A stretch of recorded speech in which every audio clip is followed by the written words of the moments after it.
மூத்த பத்திரிகையாளர் திரு T V Somu அவரிடம் பேசுவோம். இணைப்பில் வந்தமைக்கு மிக்க நன்றி. இப்போ கடந்த முறை, அதாவது 2021 சட்டமன்ற தேர்தலில் பொறுத்த வரைக்கும் திமுகவுடைய கூட்டணியில் இல்லாத கட்சிகள் இம்முறை கூட்டணியில் சேர்ந்திருக்கிறாங்க. கடந்த முறை 25 தொகுதிகள் காங்கிரஸுக்கு ஒதுக்கப்பட்டது. இந்த முறை அவங்க முதல்லையே நிறைய கேட்டிருந்தாங்க, தொகுதிகளுடைய எண்ணிக்கை கூடுதலாக கேட்டிருந்தாங்க. நேற்று இது சம்பந்தமான பேச்சுவார்த்தையுமே நடந்திருக்கு. இந்த முறை எந்த எண்ணிக்கையில் அந்த தொகுதிகள் காங்கிரஸுக்கு ஒதுக்கப்படும் நினைக்கிறேன். ஏன்னா இந்த முறை மக்கள் நீதி மையம் இருக்கு, தேமுதிக இருக்கு. இது எப்படி போகும் இந்த முறை ஈக்குவேஷன்? நிச்சயமா அந்த 25 அப்படிங்கிறதுக்கு மேல கிடைக்கிறதுக்கு வாய்ப்பு இருக்கிறதா தெரியல. இது சொல்ல போனா என்னன்னா கொஞ்சம் குறையலாம். ஏன்னா கடந்த முறையெல்லாம் இதுக்கு முன்னாடி திமுக சார்பில் எம்பி சீட்டு ஒதுக்கல. அதனால 2028 வரக்கூடிய அந்த எம்பி எலெக்ஷன்ல மேல் சபைக்கு, ராஜ்யசபாவுக்கு நாங்க ஒரு சீட்டு தர்றோம் அப்படின்னு சொல்லிட்டு இப்ப புதுசா கட்சிகள் வந்திருக்கு. இப்ப தேமுதிகவா இருக்கட்டும், இல்ல ஓபிஎஸ் வந்தாருன்னா அவர் ஒரு 2 சீட்டாவது கொடுத்தாகணும்.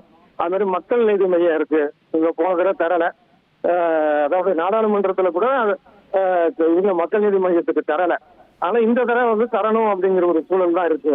அப்படிங்கிறப்ப அதுக்கு ஒரு சீட்டு 2 சீட்டுன்னு கொடுத்தாலும் கூட நிச்சயமா சீட்டு பிரச்சனை அப்படிங்கிறது வரும். இதை தவிர திமுக சின்னத்திலேயே போட்டியிடக்கூடியவர்கள் இருப்பாங்க. இப்ப தனியரசா இருக்கட்டும், இல்ல இதா இருக்கும், அந்த மாதிரி நடக்கலாம். அதனால இவங்களுடைய எண்ணம் எப்படி இருக்கும் அப்படின்னா, இப்ப 25 அப்படிங்கிறத நீங்க நிக்காதீங்க, அதுல இருந்து கொஞ்சம் குறைங்க அப்படிங்கிற மாதிரி தான் திமுக தரப்புல சொல்லி இருப்பாங்க. இப்ப அவங்க மினிமம் 25ஆவது இருக்கணும் அப்படிங்கிற சூழல் தான் காங்கிரஸ் உடைய என்ன ஒரு தரப்பா இருக்கும். அப்படிங்கிறப்ப ஃபைனலா அந்த 25 தான், அதுக்கு மேல கிடைக்கிறதுக்கான ஒரு வாய்ப்பு இருக்கிறதாக 27 வரைக்கும் போறதுக்கான வாய்ப்பு இருக்கு அப்படிங்கிற ஒரு தகவலும் இருக்கு. ஆமா சொல்றாங்க. இருந்தாலும் திமுக தரப்பை பொறுத்தவரை 25லயே முடிப்போம் அப்படிங்கிறது தான் இருக்கும். போட்டிட்டு அதே 25 இந்த முறை போட்டியிடுறதுக்கான வாய்ப்பு இருக்கா? ஏன்னா போன முறை 25ல 18 வெற்றி பெற்றாங்க. அதே 25 கொடுக்கறதுக்கான வாய்ப்பு இருக்கா, இல்ல எப்படி? இல்ல, அதை விட குறையறது கூட வாய்ப்பு. 25 கிடைக்கலாம், 25 விட குறைவு கூட கிடைக்கலாம். ஆனா 25ல இருந்து அதிகமா கிடைச்சிச்சு அப்படின்னா அது மிகப்பெரிய ஒரு ஆச்சரியம் தான். அதுக்கான வாய்ப்பு ரொம்ப ரொம்ப குறைவு. 26ங்கிறதே ரொம்ப ரேரான ஒரு விஷயம் தான். 25 இல்ல, அதை விட குறையலாம். 23, 24 வரலாம்.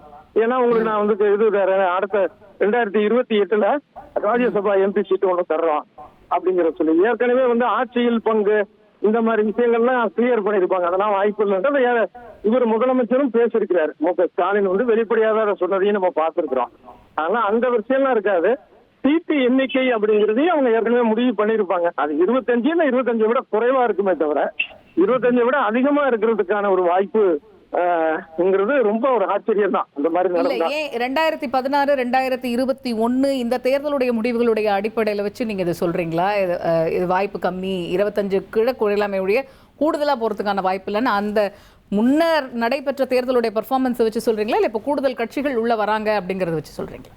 இல்ல, ரெண்டுமே தான். இப்ப 1980ல பார்த்தா 114 சீட்ல காங்கிரஸ், அதை விட 2 தொகுதி குறைவா திமுக போட்டிட்டு, அப்புறம் 63, அப்புறம் 41, அப்புறம் 25.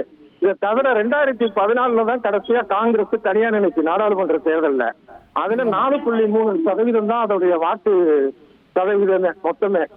அப்ப இதெல்லாம் அவங்க கணக்கு பார்ப்பாங்கல்ல. இதெல்லாம் பார்த்துட்டு இந்த வாக்கு வங்கிக்கு இது போதும், இதை வச்சீங்கன்னு தான் திமுக தரப்புல சொல்றதுக்கான வாய்ப்பு இருக்கு. அதனால 25க்கு மேல அப்படிங்கிறது மிகப்பெரிய ஆச்சரியம். அப்படி நடந்தால் அப்படி நடக்கும்னு நான் நம்பல.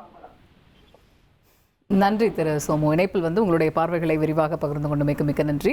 1,26,00,000 மனங்களை வென்ற தந்தி டிவி யூடியூப் சேனல். தவிர்க்க முடியாத தம்ப்நெயில்ஸ், கலக்கலான கான்டென்ட்ஸ். நீங்களும் இந்த குடும்பத்தில் இணைய இப்பவே சப்ஸ்கிரைப் பண்ணுங்க. அசுரபலம் கொண்ட எங்கள் டிஜிட்டல் கரங்களில் உங்கள் விளம்பரங்களை சேர்க்க வாட்ஸ்அப் பண்ணுங்க. 8939888378. Email advttv@dttv.in.